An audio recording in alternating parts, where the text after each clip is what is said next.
keys are to the glory days at the stick. From who's got it better than us to brick by brick. It's always the 49ers way, from off-season to game day. Yeah, we talk back. It's the 49ers Cutback.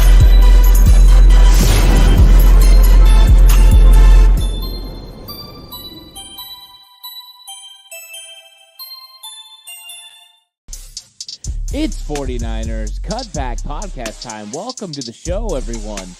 I want to get on here, get live, so if you join chat, leave any sort of questions. Let's have a fun conversation about the 49ers, a fun conversation about 49ers versus Cardinals, and just anything that you want to talk about, because let's be honest, there's still a lot going on with the San Francisco 49ers, and I'd like to welcome everyone to the show that's just jumped in. Thank you so much for joining.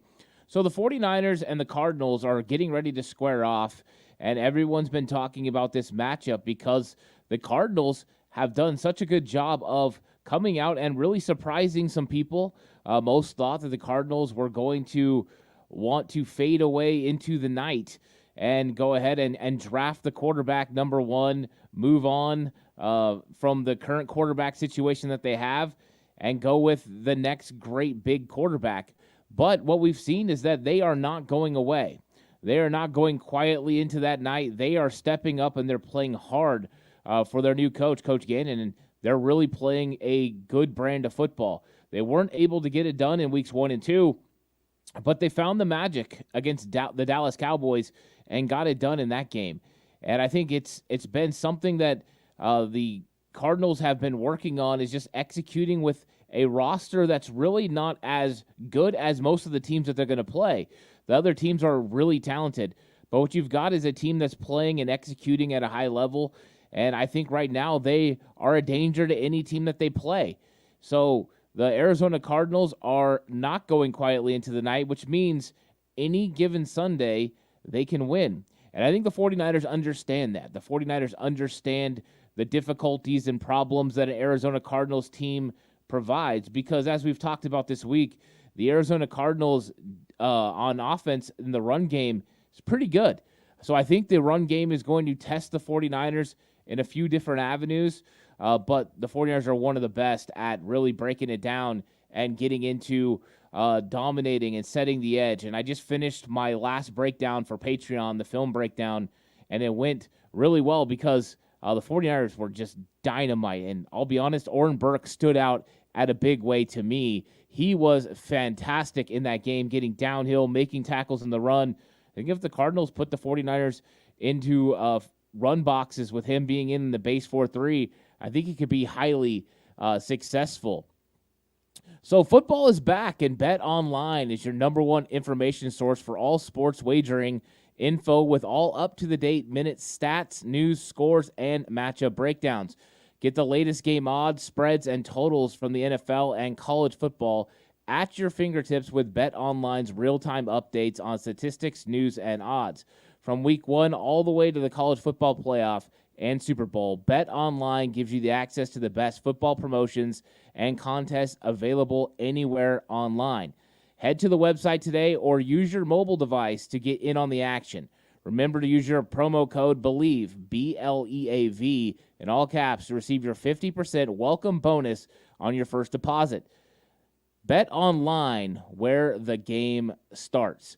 So where does this game start? Well, I think this game starts in the trenches, where you've got two teams that are pretty talented. The 49ers offensive line has definitely been playing at a interesting level. I think at times they play really well, and you see them execute at a high level, and they make a lot of plays. And then when you look at the Arizona Cardinals, their offensive line played really well against Dallas, a dominant performance against Dallas, in fact. They were able to get it done on the offensive line. And I looked at their roster overall, and I thought DJ Humphries and Paris Johnson have been the guys who handled Micah Parsons and stood out. I thought they did a very good job in that game, and I was impressed. I mean, really, that's what you walk away with when you're watching the All-22, is just that they are impressive. And so the 49ers are going to have their work cut out for them in this game to be able to stop James Conner and this run game. And I think a lot of it's going to depend on Joshua Dobbs and what he can do with his legs as well. But that offensive line and them being able to run the football is going to be highly important. And we'll see. We'll see if they can get a run game going against this 49ers impressive defensive line, because the 49ers defensive line has just been playing at such a high level. Kinlaw has been a welcomed addition. We haven't really got to see Kinlaw stay healthy and play well. And through 3 games, he's looked spectacular. This one, he looked really great as well. Not just getting penetration, not just rushing the passer, not just stopping the run, but also chasing down. He was running players down. He was giving help down the field. That's encouraging, because that's one thing that Javon Kinlaw hasn't been able to consistently do, is make those sorts of plays because of his knee. It's just been a real drawback ever since his rookie year, but he's been able to do it in a big way, and I've been impressed, with what Javon Kinlaw has been doing, playing defensive tackle, and Steve Wilkes' willingness to run 5 defensive linemen on the front. It was fun. There was so many great plays when I watched it all back on the All-22 film breakdown, where you just see how quickly those 5 guys get there.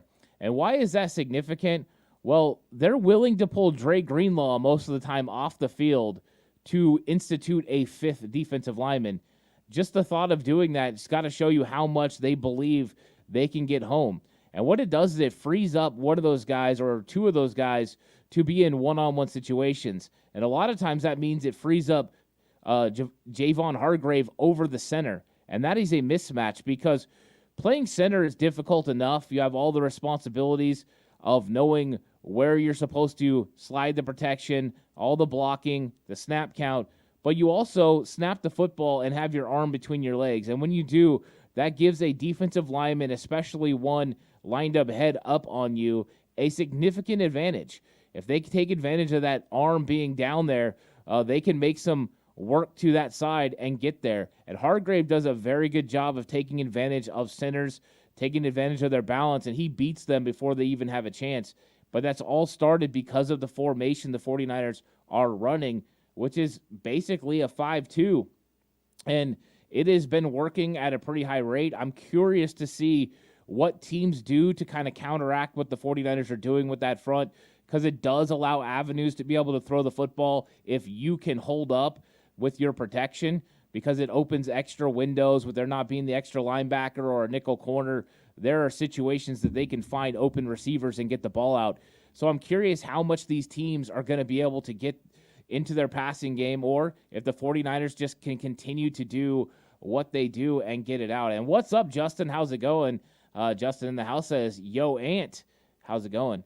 Appreciate you coming through. And if you guys got anything you want to ask, just go ahead and ask any questions. Live Q&A is here. What's up, Josh? Josh in the house. Gotta love Josh coming through. And I think it's significant, the 5-man front, because it stops the run in a big way. I don't think anyone's going to be able to line up and run the football, and I don't care what team it is, against a 49ers 5-man front that consists of Bosa, Farrell, Hargrave, Armstead, and Kinlaw. It's absolutely ridiculous how good they are in that sort of situation. So can the 49ers come out and run a 5-man defensive front against the Arizona Cardinals? I think the Cardinals are going to try to dictate situations that make that a little bit more difficult. They are definitely willing to go with a different type of set. But we got questions coming in, so I definitely want to hop onto these. Justin says, should the 49ers go after Patrick Surtain II? This is interesting. I actually put in my notes, this was something that I've been interested in talking about, because there has been the conversations about Surtain pretty much all over Twitter, all over social media. I've even seen some, pretty interesting articles, and his dad is not happy. Of course, Patrick Surtain I, not exactly happy with the scenario that the Denver Broncos have put him in. Interesting about Surtain, he's in the last year of his contract, so we don't know what the Denver Broncos think about Patrick Surtain and his future with the team. You would think that he would be a piece they would want to hold on to because his abilities and the fact that he's a foundational piece in the secondary. But we've seen them move on from players like this before. Bradley Chubb was also a player that they deemed as a foundational piece, and they were willing to move on from him. Von Miller a foundational piece. They were willing to move on from him. And I know Miller was a little bit further along in his career, but someone that never really wanted to leave Denver.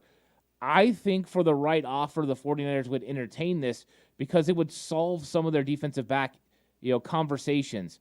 We've seen that Deommodore Lenoir's done a good job on the outside, but I think there are some worries still about Isaiah Oliver against quick wide receivers, and that's one thing I'm worried about in this matchup.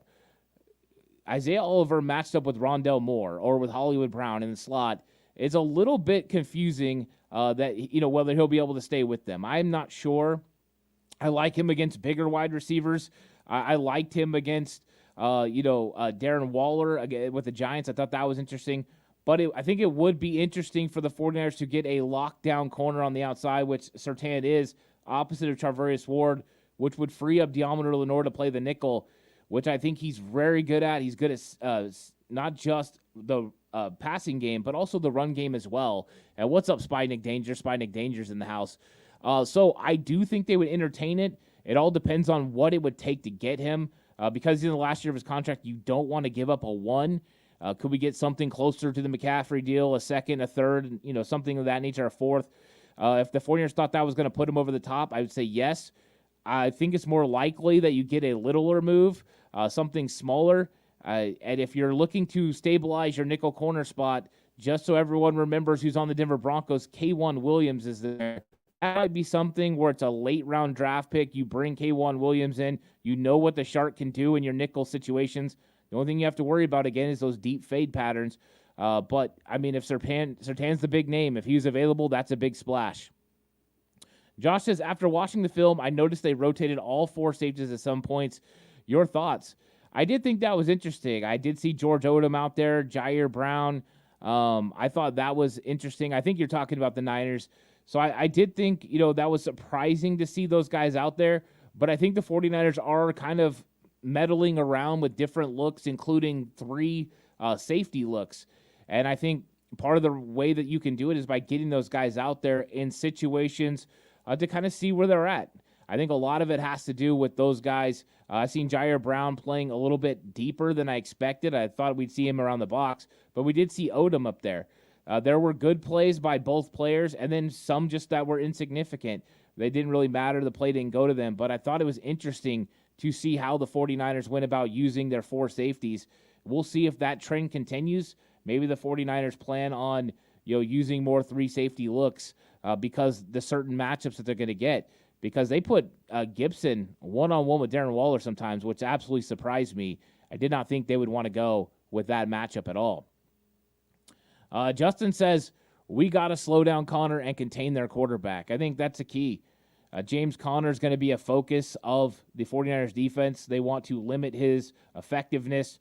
And if they can limit his effectiveness and limit the things they do with Joshua Dobbs, with Rondell Moore, then they're going to have an opportunity to make some big-time plays against this Arizona Cardinals defense. Because I think if you get Joshua Dobbs in 3rd and longs, you can absolutely get after him. And one thing I noticed in the film against Daniel Jones, the 49ers did such a good job with pass rush lane integrity, and also Steve Wilks bringing blitz to match that pass rush lane integrity to make sure Daniel Jones didn't have avenues to get free. Even when he was capable of scrambling, the 49ers had a linebacker or defensive lineman there and ready to keep him within the pocket or to chase him down. I thought it was a masterclass in defense of how to handle a quarterback that has the ability to scramble, to extend plays, and I thought they did a good job of keeping Daniel Jones off balance, and with the pressure rate, it was really difficult. So, yeah, stop the run early. That'll create great situations on 3rd down. It's the goal, and the Cardinals haven't been great on 3rd down this year. That's one area they're not as good as, like the Rams were 64% week 1, 54% or 50% week 2. They were very effective. The Cardinals are not effective. They're closer to 40% conversion rate on 3rd down. 49ers holding teams under 40%. So it's good. That's how you get off the field, and I think you're right. Stop the run early and get it done there.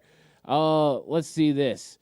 David Ross says, something more realistic than Surtain, maybe Jalen Johnson from the Bears. I think that's realistic. You start looking at teams that are really struggling. Teams that, are going to be 0-6, 0-7, and then all of a sudden Caleb Williams becomes a real possibility, and what they start doing to stockpile talent, stockpile draft capital. So I think there's going to be players that become available. I think this is actually early. I think there's going to be more teams that are brought into this when they realize that they don't have a realistic chance at the playoffs. They will start making some of their players available. So I think right now this is the first wave. Patrick Surtain being talked about. There's other players on other teams that are being talked about as well. And I think there'll be even more added to this list. If teams start falling away, there's going to be players available. I know Raider players, there's starting to be a little bit of unrest with their core group as well. So we'll see. There's going to be guys available. I think Patrick Surtain's just one of the first ones that comes to mind. And everyone just pictures a 49ers defense that has this defensive line, linebacker core, with a secondary that's absolutely locked down. That's why he comes there. But, yeah, realistic options are probably kind of where the 49ers are going to head. And Spy-Nick Danger says, hit that like button. Yeah, thanks so much, Spy-Nick Danger. If you're watching, like the video. I really appreciate that so much. Subscribe to the channel.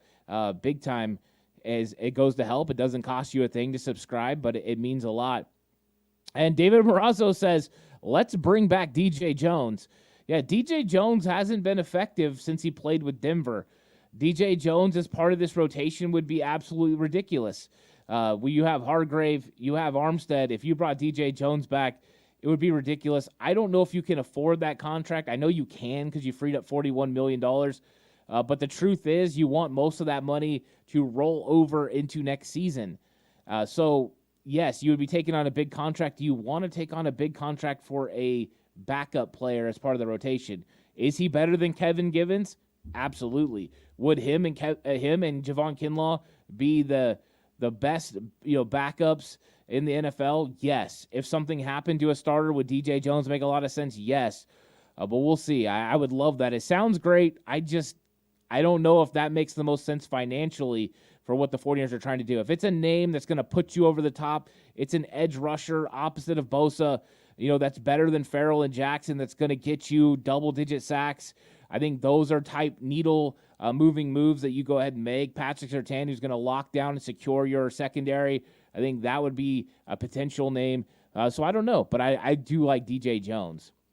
Portola says K1 would be perfect. Broncos will take a late round pick. Yeah, that's when I started looking up.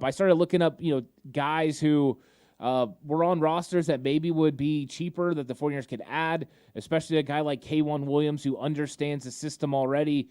I know the 49ers moved on from him once, but now you have a situation where nickel's really your weakness. And if you move forward with Deommodore Lenoir consistently playing on the outside, you do need a guy to play in the slot when you're not playing Isaiah Oliver. And I think K1 Williams could be one of those guys. I don't think you could get some of the other guys away from them. If you could, I love Damari Mathis, their other cornerback. I would love to get Damari Mathis. I think he has the ability to play inside and out. I was a huge fan of him coming out of Pitt. So Damari Mathis would be somebody I'd be interested in as well from Denver. I just don't know if they'd be willing to move on from him. But, yeah, those are some options right now that's coming out. And what's up, Traffic? How's it going? Says, what's up, TCC? What's up, Roberto Davis in the house says, what's up, Ant? How's it going? Glad you're in chat. And then Josh with the question here. Hunter from the Vikings. Danielle Hunter's an interesting option because we know that he worked out the new deal to get extra money this season, but he didn't extend his deal. So it's a expiring contract. It looks like the Vikings could be in a state of flux real soon. They're obviously going to move on from Kirk Cousins during the offseason. They moved on from Adam Thielen. They're moving on from a lot of players. I think they want to keep Danielle Hunter there. But if they feel that moving on from him and picking up draft capital helps them be able to secure their future, I could see them doing that. I think the 49ers will be interested depending on what it takes. I think the 49ers are hesitant to give up first-round picks, even though a first-round pick for a player that's going to make an impact and help you win a Super Bowl is probably what you should do. I just think that there are things that they want to do to be able to build this team for the future, including getting an offensive tackle. I think that's important, either in the first round or second round. Also in the first round, if they needed to, they could get an edge rusher they felt could be dynamic. So I think those two are options. But yeah, Danielle Hunter would make sense. And as the Minnesota Vikings slowly slip into that abyss of not being capable of making the playoffs, I think they will sell off some of their pieces. Will Danielle Hunter be one of those guys? If he is, I could see the 49ers being interested. And with there being that connection between Vikings front office and 49ers front office, it's always a possibility. So I like that one overall. Robert Maybell says, go 49ers. I like that. Thanks for coming through, Robert. Really appreciate it. And Ernest in the house says, what's up, man? Glad to catch you live. Yeah, I don't get to go live a whole lot, but when I do, I like to have fun. I'm trying to add some more lives into my weekly schedule, and so I thought I'd hop on here and do a live. I kind of put it out that I was going to do one, but I had to find time in my schedule to make it happen, and I did. And I jotted down a couple of positions that maybe the 49ers had players they'd be interested in, and I thought a couple were interesting, and I don't know how it would work, but you got, Brian Burns, of course. That's the conversation point for so many. Brad Grant from the SF Niners brings up Brian Burns and his availability to play for the 49ers. But what would it take to get a guy like Brian Burns? But one guy on their team, and I wonder how cheap it would be, 49ers had the opportunity to sign him during the offseason, and they didn't, is Justin Houston. And I wonder if at this point the Carolina Panthers look and it's like, well, maybe we could turn him into something. And the 49ers could go ahead and get Justin Houston. He's proven now that he can play at a high level, and maybe you could add him to the rotation. I don't know if he's an absolute game changer, but watching his effectiveness on Sunday, I thought he did a very good job, and he could be somebody the 49ers could obviously entertain. And then the most brought up question from most 49ers fans is right tackle. I just don't know if there's a right tackle that's going to be available that the 49ers can pounce on. I have been brought with multiple conversations about guys like Laramie Tunsil. Maybe the 49ers could, go ahead and make a trade for him and then eventually put him in for Trent. I don't think financially that makes a lot of sense, the way the 49ers construct their team, because I believe at some point, they're probably going to have to bring in a new left tackle, but I think they'd like it to be a lot cheaper, maybe with a young player that they draft that Chris Furster can develop, because I don't know when Trent Williams is actually going to step away. So I think that it's still something the 49ers might need to address, but we'll see how that plays out and which teams kind of fall off. Here we go from David. It says, Derrick Henry, not a need, but a expiring cheap contract would be fun. It's interesting every time that running back comes up because, yeah, Derrick Henry's an absolute beast, and he could finish on all kinds of runs. I don't know if the 49ers would trade for running back. In other years, running back would have been there, but with McCaffrey and Elijah Mitchell, I don't think they'll address that position. I think the positions of need, or really not of need, but positions you believe you could still upgrade on, opposite of Nick Bosa, the defensive end there. I mean, even though I like what Cleveland Farrell and Drake Jackson have done, I don't think it's like an elite game changer that is over there right now, and I'd like to see that. And then the other one that I would think is probably in the secondary, maybe one of the corners to kind of shore up that nickel corner spot. And Pern says, when are you doing your sim, sir? It's going to come out tomorrow. So Classic will be coming to record it today, and then we'll put it out tomorrow. So be ready for that 11 a.m. Pacific time. The Madden sim will be coming out. Shane, what's up? How's it going? Says, what's up, Ant TCC? I appreciate you coming through, Shane. And then Ernest says, I think right guard is a lot worse than right tackle. Right guard needs to go. So Spencer Burford has definitely been catching a lot of fire for his play. I think there has been plays that have definitely been a little bit of a mixed bag. We've seen him be highly successful in some areas and then struggle in others. But I'm not ready to kind of give up on Spencer Burford yet as a young player. I think with Colton McKivitz, he's been in the league since 2020. Spencer Burford has played 2 seasons. This is being his second. I think this is his first time playing every single down as the right guard. There are moments where Spencer Burford looks absolutely fantastic. He pulls really good. He gets movement when he traps. He does a good job of getting to second level with his athleticism. I think sometimes what he struggles with a little bit is he gets a little bit top-heavy and gets a little bit unbalanced. And when that happens, then defensive linemen can disengage from him. So I do think he's still learning. I think he's got a lot of room to grow. So you're right. He hasn't played up to the level that we need from a right guard consistently, but the flashes show you the potential of what Spencer Burford could be. And I think that right now, that's what Chris Forster is trying to develop. We've seen the development with Banks, who's a year in advance from Spencer Burford. And let's see what happens when Burford gets to that point of, next year, and he's had all these games that he's logged. So you're right. Right now, the right guard spot is a little bit of a question mark. I think Burford hasn't played to the best of his abilities, but I see so much potential in Spencer Burford that I don't think you're ready to move on now. The 49ers do have options if Burford starts struggling. You have John Feliciano, who could always step in and play guard. But I think they've been pretty happy with Spencer Burford overall. And against the Giants in that blitz rate, he gave up 4 pressures. Not exactly what you're looking for, but when there's a pressure rate like that or a blitz rate like that, I think it did showed a lot of his potential of what he could do. So I get what you're saying, Ernest, for sure, about Spencer Burford, and it may be something they have to address. I think everyone's keeping an eye on right guard and right tackle because Jake Brendel, Aaron Banks, and Trent Williams have all been playing really good, so that's the focal point.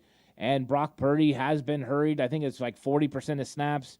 Not the best rate. We'll see what happens when you get away from teams like the Giants that like to blitz every play, or as Brock Purdy continues to defeat the blitz all the time, maybe teams will back off and not want to do so much to bring pressure. So I think it's something to monitor still. I've always said that I thought by the Cowboys game we'd have a really good idea of what's up with this offensive line and whether they're good enough to hold up consistently and be able to win when we get to the playoffs. And I know the playoffs are a long ways away, but that'll be a matchup where you have a very aggressive, good defensive line with very good edge defenders who can bring pressure with speed. And what that does, it makes it a little bit more difficult for McKivitz and creates more space for an interior defensive lineman to rush against Spencer Burford.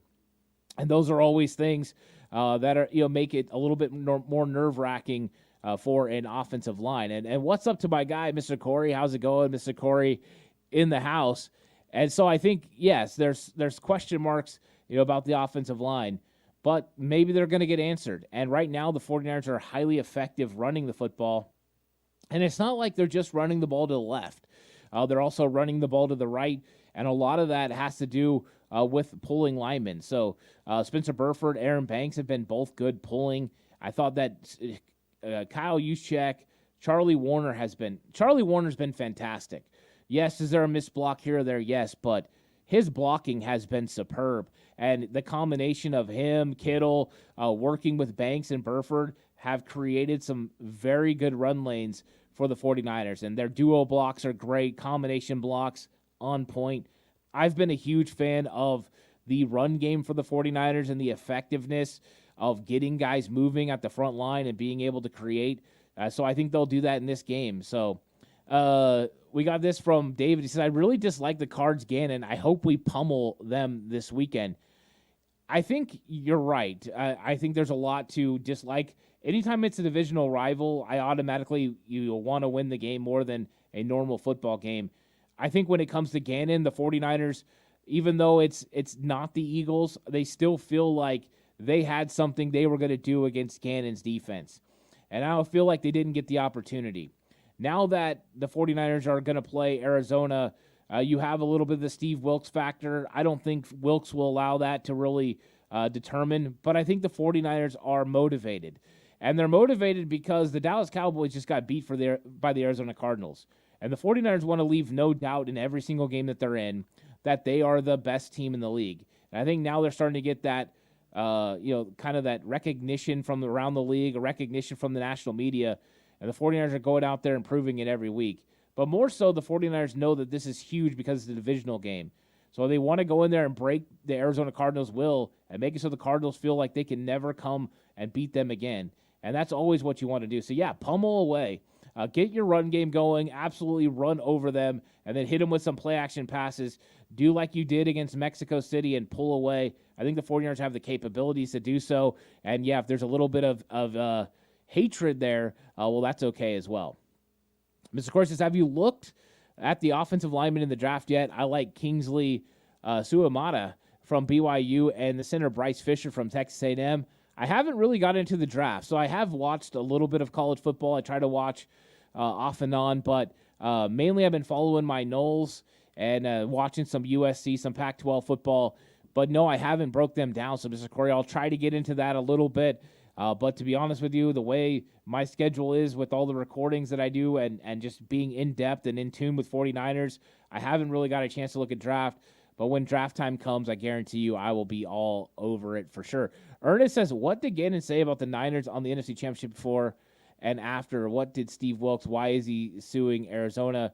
With Gannon, it was mainly just that the 49ers wanted to defeat that defense. They felt like there were opportunities to make some big plays, and they're very vocal about that. I don't know what Gannon said. I haven't really paid attention. I know that people have been worked up a little bit about the things that Gannon has said in the media. I haven't really paid attention to it. As far as Steve Wilkes, a lot of it had to do with his firing and how that was handled. He was basically there 1 year and then fired. There was also some conversations about the fact that he was given a cell phone that he was supposed to communicate with general manager Steve Keim at the time, and he wasn't allowed to. Keim was suspended, so that was some violation of NFL rules.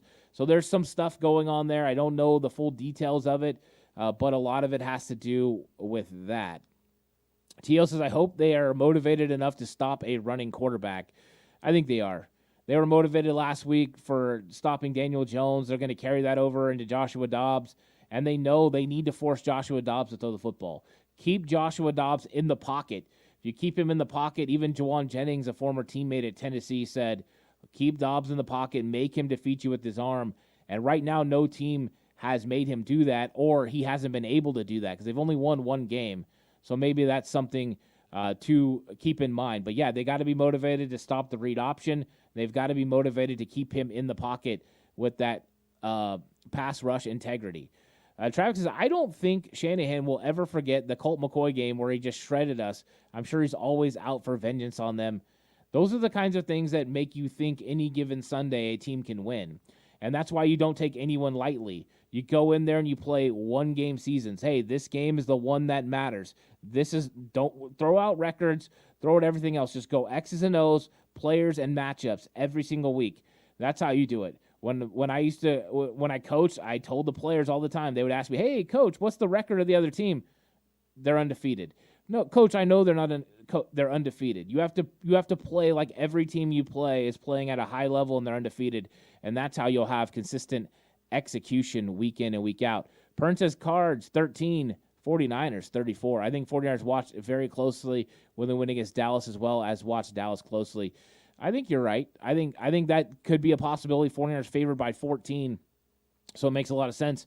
Mr. Corey says, do you think we missed a chance to upgrade at guard with Dalton Reisner signing with Minnesota?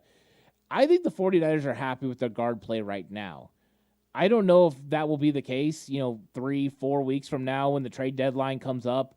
I don't know if that's when they'll decide, to move on, but I think they like that Spencer Burford's developing. I think there's areas where he's superb and areas where he needs to pick it up. But I think Banks has looked really good. You always want to make upgrades if they're there. But if you feel like your player has a potential to step up and he's cheap, you always go with that way. So I think the 49ers are happy with their guards right now, but it doesn't mean it won't change, 2 weeks from now, 3 weeks from now, if they start struggling. Roberto Davis, Connor, 70 yards over or under. Ooh, that's tough.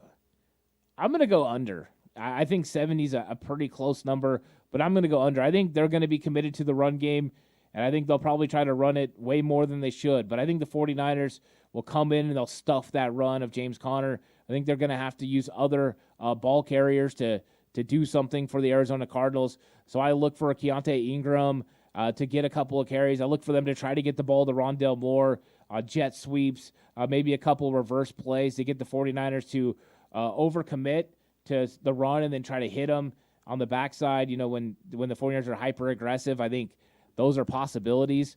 So I'm going to say Connor under 70. I think the 49ers hold the Cardinals under 100 yards for sure. The 49ers are going to shut this thing down. The defense is too good. Wilkes' ability to get extra defenders around the line of scrimmage and just make Joshua Dobbs prove that he can beat you. Put 8 guys in the box until he proves he can win. And if he can't, then you never have to change. You take away their run game, you make them one-dimensional, you make Joshua Dobbs beat you. I think that's the way the 49ers go about it in this matchup. So, guys, I'm going to check out. Thank you guys so much for coming through. I really appreciate it. I'm going to continue to try to do more lives. Of course, this episode is brought to you by Bet Online. It's where the game starts. So thanks, everyone, for coming through. I'll catch you guys on the next one. Until then, stay safe.